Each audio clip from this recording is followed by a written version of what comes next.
be showing how to replace the belt on the belt skimmer and also how to replace the wipers on the belt skimmer. First thing we want to do is unplug it and take it up out of the sun.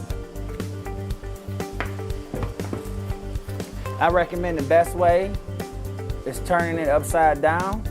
It's a lot easier to change the wipers and the belt this way.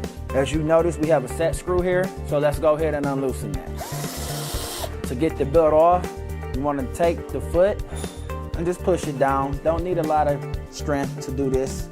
And as you can see, it gives the belt a lot of slack at the end of the pulley when you do that.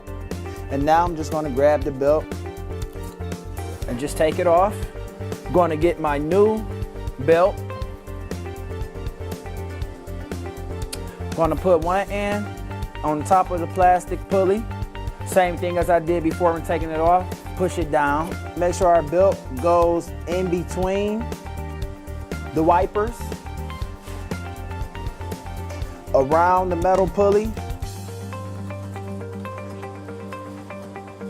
Now I can let go, let the foot go back to its normal length. I'm going to re-add my set screw, and that is successfully changing a belt.